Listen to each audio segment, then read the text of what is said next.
सभी का स्वागत है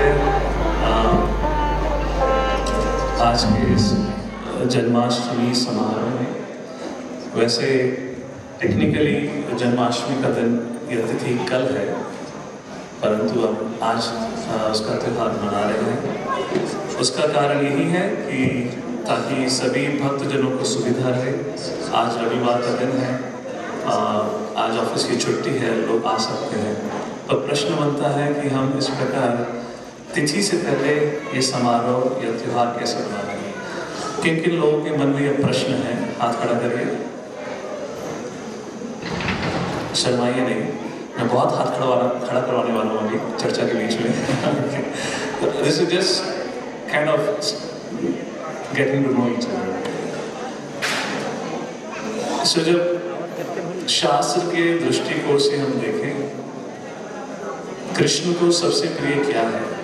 भगवान श्री कृष्ण भगवद गीता में स्वयं कहते हैं, मन मना भव मद भक्तो मदयाजी माम नमस्करो। जिसका अर्थ है भगवान चाहते हैं कि हम भगवान को अधिक से अधिक समय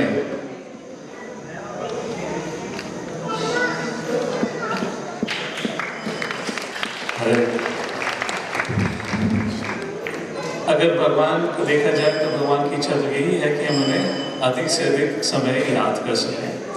और जन्माष्टमी का दिन अगर देखा जाए, एक ऐसा अवसर आता है साल में जहां भगवान को याद कर सकते हैं, भगवान का नाम ले सकते हैं, भगवान के बारे में श्रवण कर सकते हैं। तो प्रश्न ये बनता है कि अगर जन्माष्टमी के दिन अगर हमें ये करना है तो क्यों ना हम साल भर करें। जन्माष्टमी वाली तिथि के अनुसार ही क्यों? भगवान ने कहीं गीता में ये थोड़ा कहा है कि केवल जन्माष्टमी के दिन ही मन मना भव मद भक्तो मदयाजी माम नमस्करो। अर्जुन को कहीं ऐसा नहीं कहा था। तो तिथि हो या ना हो, तिथि के अनुसार निश्चित रूप से मंदिर के अंदर समारोह त्यौहार रहेगा। पर कभी भी अगर मौका मिलता है जहाँ भगवान की कथा को सुन सकते हैं, भगवान के दर्शन ले सकते हैं, एक दृष्टिकोण से वही जन्माष्टमी है। So with that as a little background, जब तक ऑफरिंग चलती है हम थोड़ी देर कीर्तन करते हैं, उसके बाद will speak something on what is Janmashtami.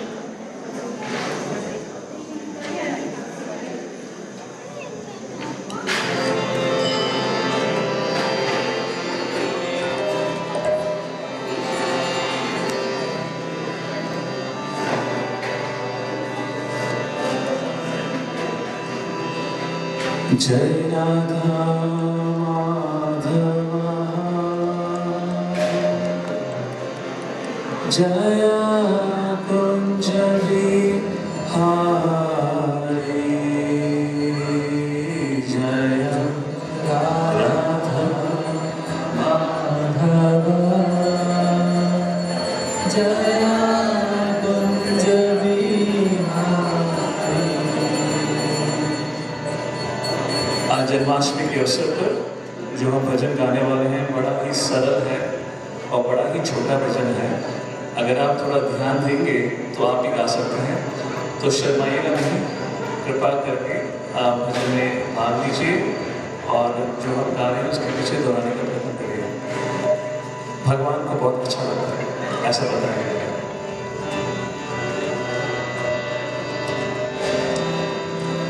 जय राधा माधव जय कुंज बिहारी, जय राधा माधव जय कुंज बिहारी,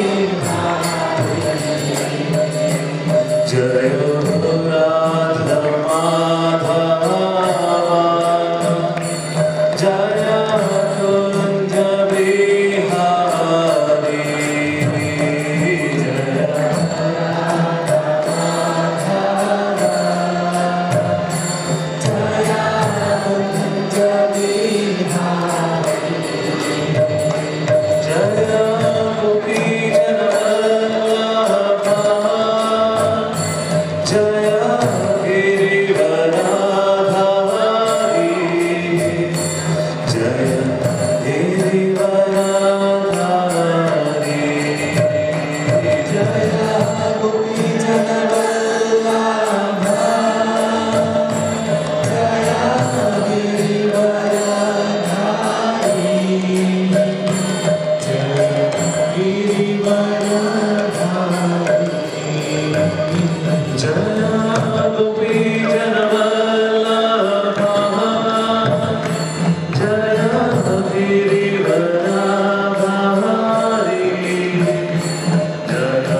श्री श्री राधा माधव की, श्री श्री राधा वन बिहारी की जय, श्री श्री रुक्मिणी विठल देव की जय, श्री श्री सीता राम लक्ष्मण हनुमान की जय, श्री श्री राधा वृंदावन चंद्र की जय, श्री श्री गोपाल देव की जय, जगद्गुरु श्री प्रभुपाद की जय। ओम अज्ञानतिमिरन्धस्य ज्ञानाञ्जनाशलाकया चक्षुरुन्मिलितं येन तस्मै श्रीगुरवे नमः। नमो विष्णुपादाय कृष्णपृष्ठाय भूतले श्रीमते भक्तिवेदान्त स्वामिनिति नामिने। नमस्ते सरस्वते देवे गौरवाणी प्रचारिणे निर्विशेष शून्यवादी पाश्चात्यदेशतारिणे। जय श्री कृष्ण चैतन्य प्रभु नित्यानंद श्री अद्वैत गदाधर श्रीवासादि गौर भक्तवृंद। हरे कृष्णा कृष्णा कृष्णा हरे हरे, हरे राम राम राम हरे हरे। आपसे तकरीबन 2 साल पहले की बात है। आप में से कितने लोग तिरुपति बालाजी के दर्शन के लिए गए हुए हैं? तो अगर आप वहाँ ऊपर जाते हैं तो वहाँ पे टीटीडी के बुक स्टोर्स होते हैं, आपको उनके द्वारा पब्लिश करी हुई बुक मिलती है।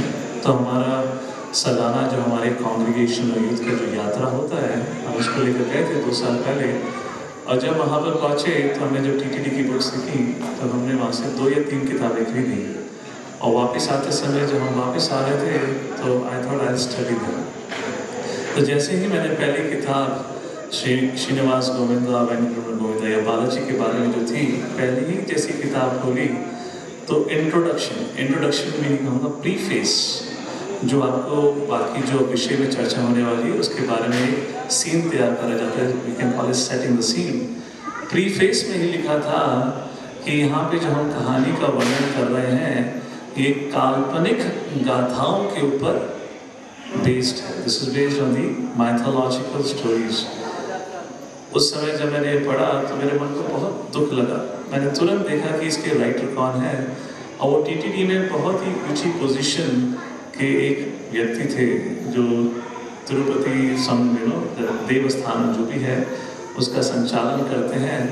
और उनके एक वरिष्ठ व्यक्ति का कहना है कि श्रीनिवास गोविंद बालाजी जो उनकी थी पूजा आराधना, इतना बड़ा मंदिर बना हुआ है, ये सब काल्पनिक है।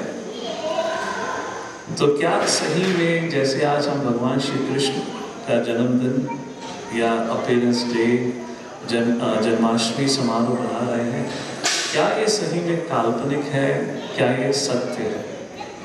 तो इस विषय के बारे में मैं आपके संग सिर्फ 2 ही पॉइंट्स पे चर्चा करूँगा। संक्षिप्त में सबसे पहले जन्माष्टमी क्या है, और दूसरा क्या कोई ऐसे प्रूफ्स हैं, एविडेंसेस हैं जो प्रूव करते हैं कि हमारे ग्रंथ कोई काल्पनिक नहीं बल्कि ऐतिहासिक ग्रंथ है। तो पहले शुरुआत करते हैं आपकी जन्माष्टमी। जन्माष्टमी क्या है? कई लोग कहते हैं जन्माष्टमी का समारोह है भगवान श्री कृष्ण का बर्थडे। सही है, गलत है? यस और नो? आप ऐसे कहते हैं सही बात है, कृष्ण का बर्थडे तो है। Yes, how many of you here is Krishna's birthday? What's the big deal? But अगर आप शास्त्र की दृष्टिकोण से देखें तो कहीं नहीं लिखा कि कृष्ण का बर्थडे है। बर्थडे का मतलब होता है जिसका जन्म हुआ। हमारा जन्म होता है, भगवान का जन्म नहीं होता। भगवान अवतरित होते हैं, अपीयरेंस डे होता है। तो जन्माष्टमी अपीयरेंस डे है। तो पहले हम इस विषय पर चर्चा करने से पहले हमारी लीला, भगवान की लीला का थोड़ा एक भेद देख लेते हैं। तो पहले ये स्पष्ट हो जाए कि जीव भगवान नहीं और भगवान जीव नहीं, क्योंकि ये बहुत बड़ा एक मुद्दा रहता है कन्फ्यूजन का। जब एक जीव जन्म लेता है, किस कारण उससे जन्म लेता है? श्रीमद् भागवतम 30 स्कंद में वर्णन आता है, कर्मणा दैव नैत्रेण जंतु देह उत्पत्ति, जिसके अनुसार हम सबका जन्म हमारे पिछले जन्मों में करे हुए कर्म के फल के अनुसार, कर्मेणा दैव नैत्रेण, देव मतलब हायर पावर्स, नेत्रेण मतलब उनकी दृष्टि के अनुसार, दृष्टिकोण मतलब उनके अनुसार हमें हमारे कर्म का फल मिलता है। उसके अनुसार जंतु देह उत्पत्ति, जंतु को एक देह प्राप्त होता है। देह कैसे प्राप्त होता है? स्त्रीय प्रविष्ट उदरम, तीसरी लाइन में बताया गया कि स्त्री के उदरम मतलब कोख में बच्चा प्रवेश करता है। प्रवेश कैसे करता है?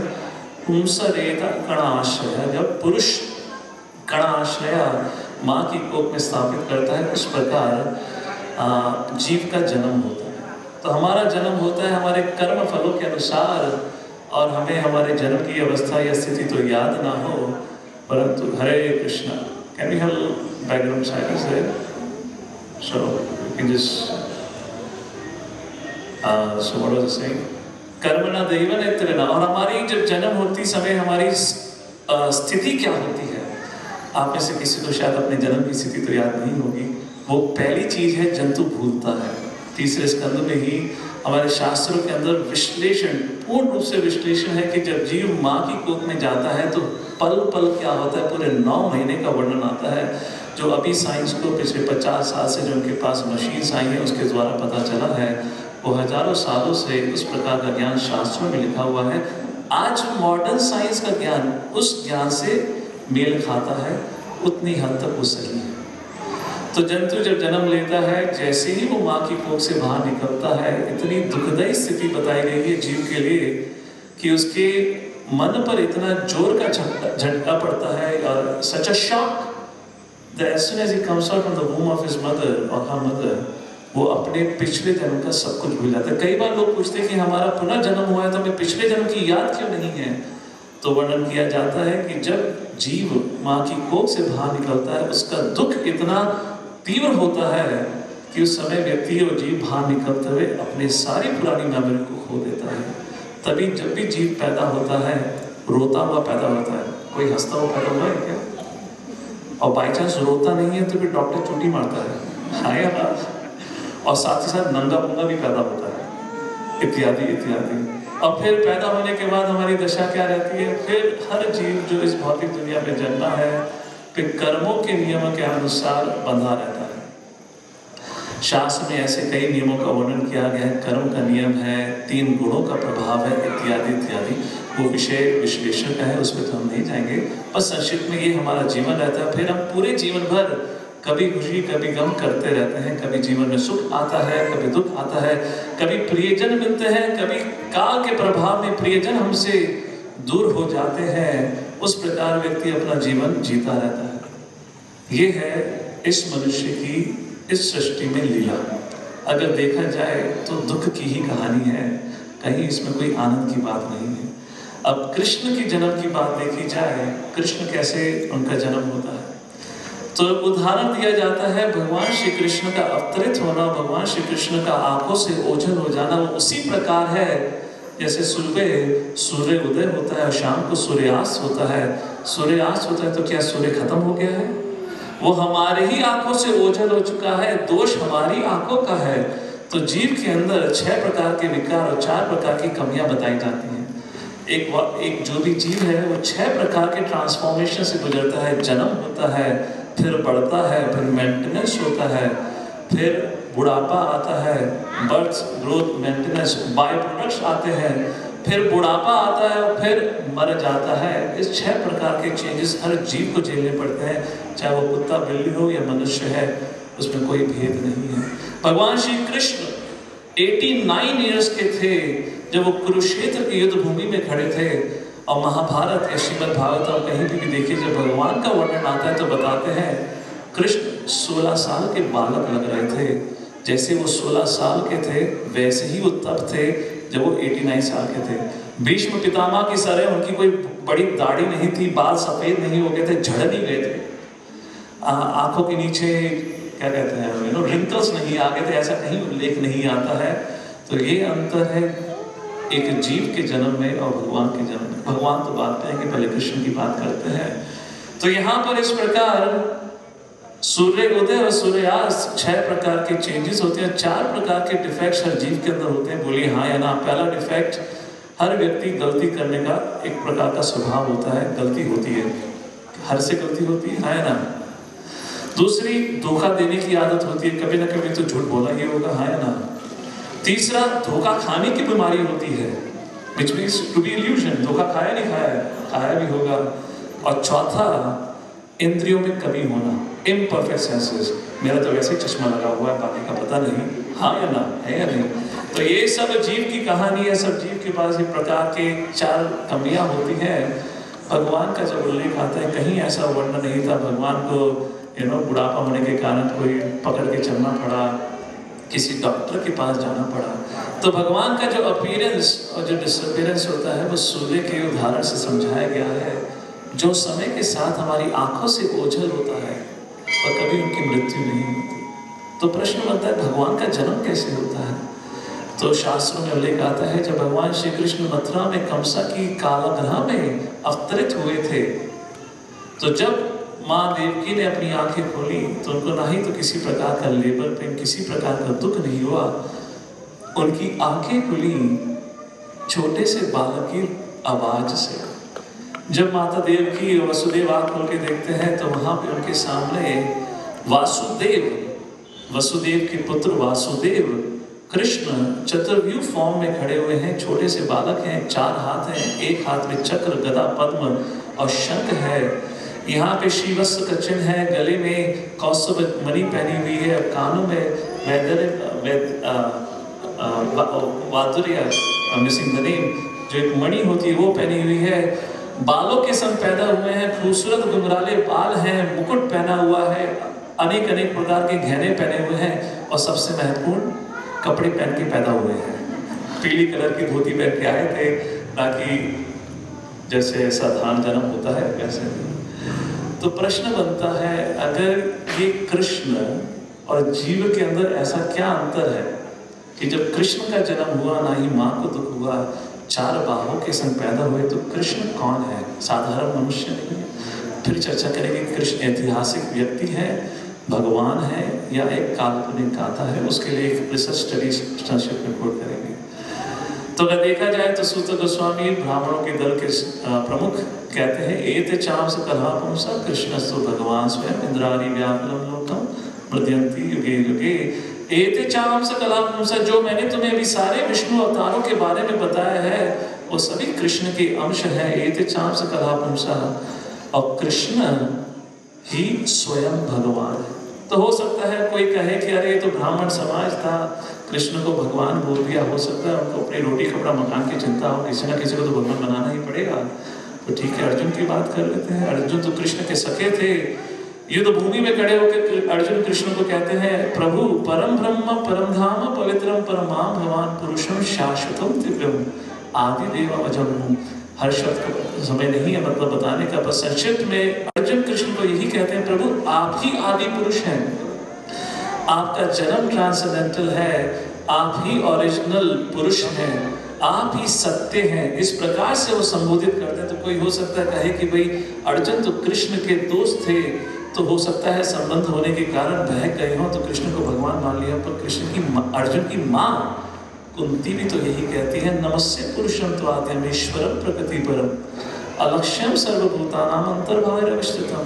हे प्रभु नमस्ते, मैं आपको प्रणाम करती हूँ। नमस्ते पुरुषम त्वाद्यम, त्वाद्यम आप ही ओरिजिनल पुरुष हैं, आप ही के द्वारा सब जीव आए हैं। और दूसरा कहती है ईश्वर, ईश्वर शब्द का मतलब होता है जो कंट्रोल करता है।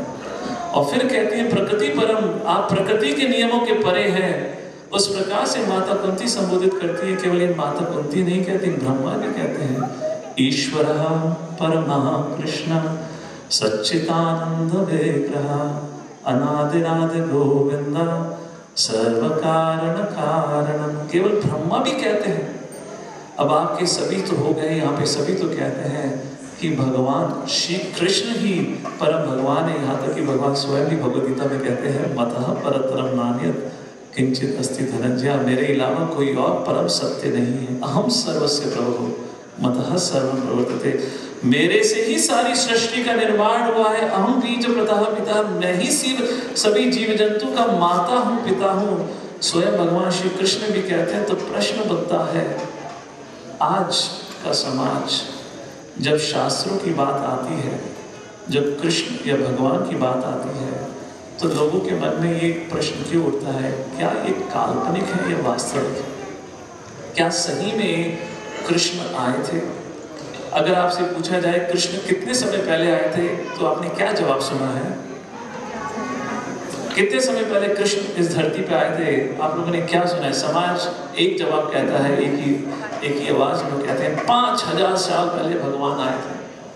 अभी 5000 साल पहले is like a blanket statement. 5000 साल पहले, आपकी 2 जनरेशन पहले आपके माँ बाप भी कह रहे थे, आप अपने बच्चों को भी सिखाते हैं 5000 साल पहले। तो मतलब क्या है 5000 साल पहले का? कब आए थे भगवान?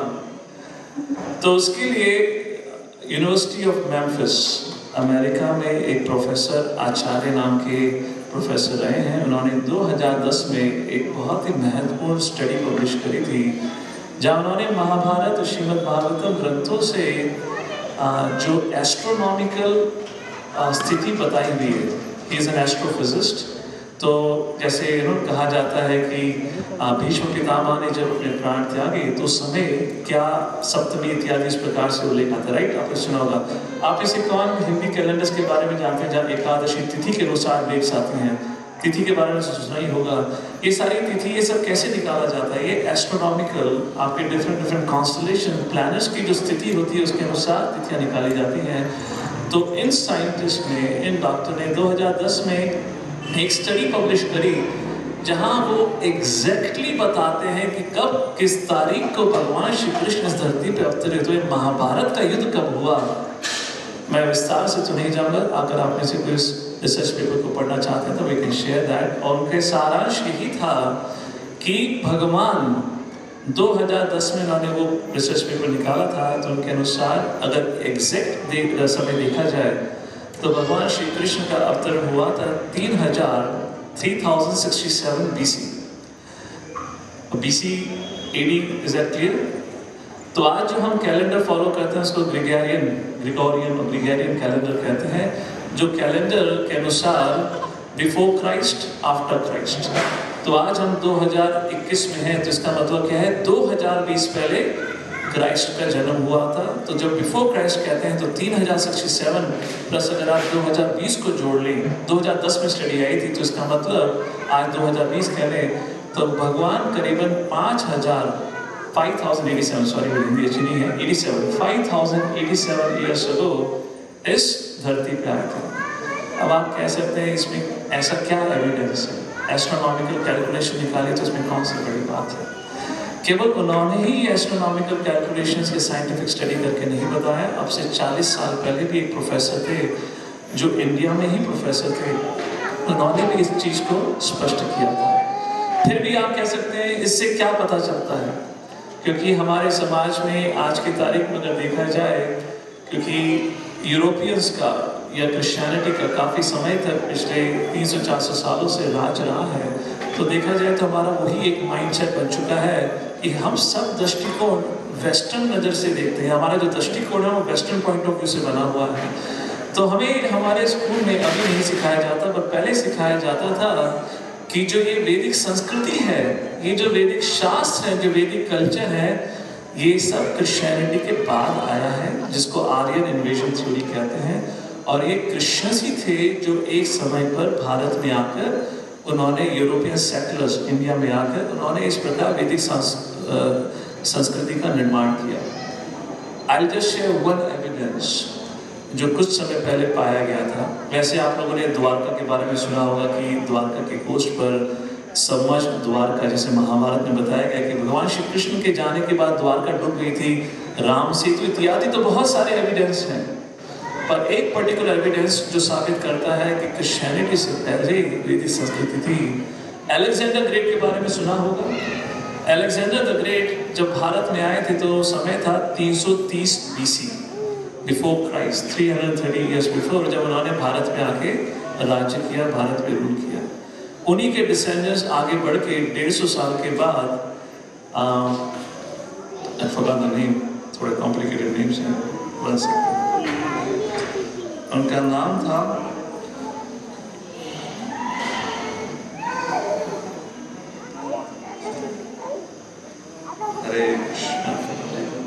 हीलियोडोरस। हीलियोडोरस एक ग्रीक व्यक्ति थे, ग्रीस से रहने वाले, जो 117 बीसी में, this is documented, I think जो ब्रिटिश लाइब्रेरी में इसके एविडेंसेस हैं जहाँ से कोट करा गया है। तो वो हीलियोडोरस उस समय मध्य प्रदेश में आए थे। वहाँ मध्य प्रदेश में एक जगह पर बुद्धिज्म का बहुत एक प्रमुख स्थान है। वहाँ से 45 मिनट की दूरी में आज की तारीख में एक स्थल है, जगह है जिसको कहा जाता है हीलियोडोरस पिलर। और वो स्मारक है उस याद में कि अब से 2300 साल पहले, क्योंकि 2300 नहीं, 117 बीसी था, तो करीबन 2100 या 2200 साल पहले इस प्रकार के हीलियोडोरस नाम का व्यक्ति ग्रीक एम्बेसडर बन के भारत में आया था।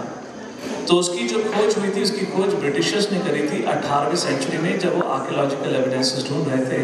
और अभी 15-20 साल पहले उस पिलर पे लिखी हुई जो लिपि है, अभी 15-20 साल पहले ही उसको डिकोड किया गया।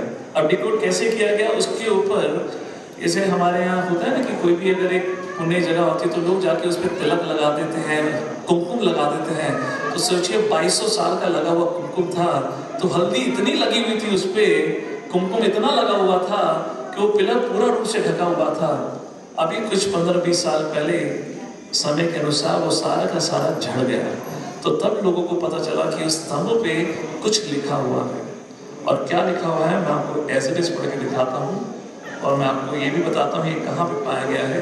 ये journal of the royal aesthetic society, उनकी जर्नल में ये बताया गया इसका वर्णन। और क्या है, सबसे पहले ये हीलियोडोरस कॉलम नहीं है, ये गरुड़ स्तंभ है, जो कि उस हीलियोडोरस नाम के व्यक्ति ने जीसस क्राइस्ट से 150 साल या 120 साल पहले यहाँ पे स्थापना करी थी। और उस पर क्या लिखा है, उन्होंने लिखा है, ये हीलियोडोरस के बारे में लिखा गया है कि ये जो स्तंभ है, गरुड़ स्तंभ, ये हीलियोडोरस नाम के व्यक्ति ने इस शताब्दी में, इस समय इसकी स्थापना कराई थी, जो कि भगवान विष्णु के बहुत महान भक्त थे। हीलियोडोरस के बारे में के as it is quotation I am reading, वो डियोन के पुत्र थे और वो टक्सिला नाम के रहने वाले थे, जो ग्रीक एम्बेसडर बनकर, जो उस समय काशी पुत्र भागभद्र जो राजा थे मध्य प्रदेश के, उनसे मिलने के लिए आए थे। एंड उस प्रकार यहाँ बताया जाता है, उसके बाद भी आगे चीज है। तो यहाँ बताया जाता है कि ये जो हीलियोडोरस था, जब ये भारत में आया, ये वैष्णव कल्चर और सोसाइटी से वो इतने इम्प्रेस हुए कि वो विष्णु के भक्त बन जाते। तो प्रश्न बनता है, अगर कोई जीसस क्राइस्ट के आने से पहले विष्णु का भक्त बनता है, तो ये कैसे कह सकते हैं क्रिश्चियनिटी ने ही वैदिक कल्चर एस्टैब्लिश किया, जो आपकी आर्यन रिलीजन थ्योरी वो फेल होती है। अगर कुछ इन एविडेंस को देखा जाए, यहाँ तक कि भगवान के आने की भी डेट पता है, तो ये कहना आसान नहीं होगा कि भगवान एक सही में एक ऐतिहासिक पर्सनैलिटी है। और केवल इतना ही नहीं, अगर शास्त्र में उस ऐतिहासिक पर्सनैलिटी का वर्णन आता है, तो क्या ये निष्कर्ष निकालना आसान नहीं, सरल नहीं कि वही ऐतिहासिक व्यक्ति जिसका शास्त्र में उल्लेख आता है कि परम पिता परमेश्वर भगवान है, तो क्या वो मानना संभव नहीं है? अब आखिरी प्रश्न बनता है, फिर भी इतने एविडेंसेस होने के बाद समझ क्यों नहीं आता? Why we don't understand it? उसका भी कारण भगवान श्री कृष्ण भगवद गीता में ही देता है। आखिरी पॉइंट वो केस समाप्त करेगा। कृष्ण कहते हैं, I just skipped the what is that? 4.10 जन्म कर्म चमे दिव्यों के बाद जो आता है, As you surrender, ये यथा माम प्रपद्यन्ते तांस तथैव भजाम्यहम्। भगवान श्री कृष्ण भगवद गीता के 4 अध्याय में कहते हैं, जैसे व्यक्ति मेरी शरण लेने के लिए आता है, जिस इच्छा से मेरे सामने आता है, उस इच्छा अनुसार मैं उसकी इच्छा पूर्ण करता हूँ। अगर हमारे अंदर भगवान को जानने की इच्छा ही नहीं है, तो हम भगवान को कैसे जान सकते हैं? सबसे महत्वपूर्ण चीज है कि हमारे अंदर एटलीस्ट उतनी इच्छा तो होनी चाहिए, हम भगवान को जाने। अगर भगवान को जानने की इच्छा है तो भगवद गीता में स्वयं भगवान कहते हैं कि मैं उसका मार्गदर्शन करता हूँ, आज को रास्ता दिखाता हूँ। तो अगर हम कहें कि आज हम जन्माष्टमी का समारोह बना रहे हैं, देखिए बहुत महत्वपूर्ण उपलक्ष्य है, जहाँ हम सभी को एक मौका मिला है भगवान के बारे में जानने का, सुनने का, भगवान का कीर्तन करने के लिए। फिर भी हम भगवान को नहीं जान सकते इतना कुछ होने के बाद भी, क्योंकि आदि पुराण में एक कोटेशन आती है जहाँ बताया गया है, भगवान कृष्ण अर्जुन से कहते हैं हे अर्जुन, जो लोग कहते हैं कि वो मेरे भक्त हैं, वो मेरे भक्त नहीं। जो लोग कहते हैं कि मेरे भक्तों के भक्त हैं, वो मेरे भक्त हैं। भगवान इसके भगवद गीता में भी कहते हैं, तद्विधि प्रणिपातेन परिप्रश्नेन सेवया उपदेशन्ति ते ज्ञानं ज्ञानिनः तत्त्वदर्शिनः। अगर आपको मेरे बारे में जानना है तो आपको एक तत्वदर्शी व्यक्ति की शरण लेनी पड़ेगी, एक गुरु को अपनाना पड़ेगा। आप उस गुरु के माध्यम से जब भगवद गीता का ज्ञान सुनेंगे, तब आपके अंदर मन में वो श्रद्धा आएगी, तभी आप इस ज्ञान को समझ सकते हैं।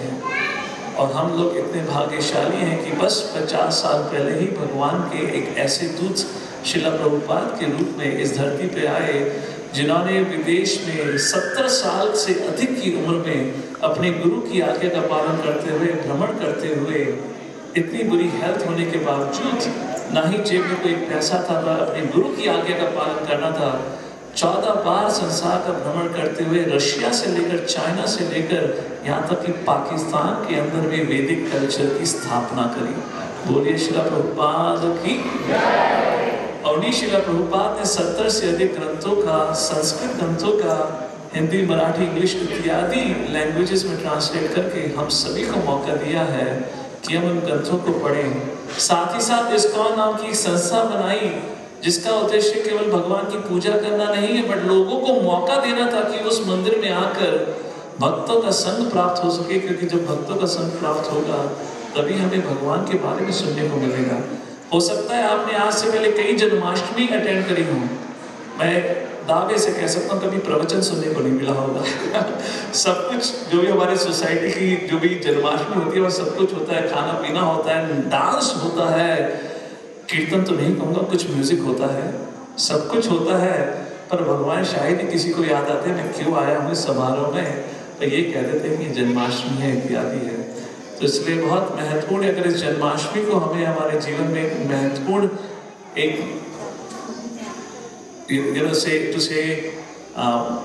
लैंडमार्क इन योर लाइफ, वो तभी होगा कि हम भक्तों का संग लें, श्रील प्रभुपाद जी के द्वारा लिखे गए ग्रंथों का पढ़ने का प्रयत्न करें। तो जैसे शिखर प्रभु बता रहे थे, इवॉल्व की तरफ से हम अनेक प्रोग्राम ऑर्गेनाइज करते रहते हैं।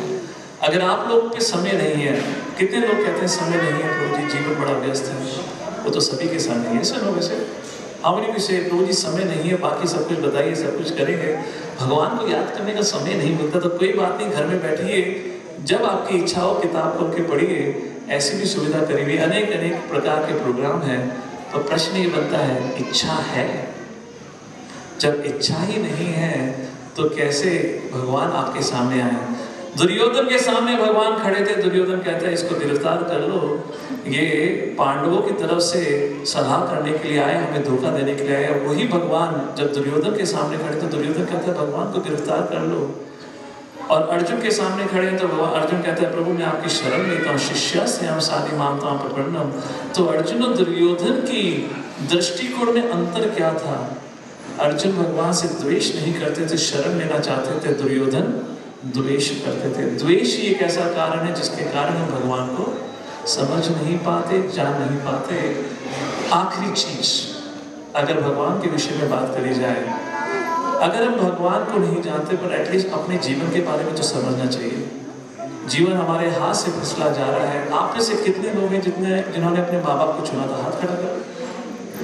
आप में से कितने लोग हैं जिन्होंने अपना जेंडर, व्हाट वी से जेंडर, पुरुष लिंग, स्त्रीलिंग या gender, you understand gender right? कितने लोग हैं आपने डिसीजन लिया था कि मैं इस जन्म में तो स्त्री बनूंगी या उस जन्म में पुरुष बनूंगा और कुत्ता बिल्ली इत्यादि बनूंगा, भारत में ही जन्म लूंगा, यहाँ जन्म लूंगा। कोई है कैसा? आप सोचिए 2 मिनट के लिए, आपका कोई भी कुछ आइडिया नहीं है हम कैसे इस धरती पे हमारा जन्म लिया।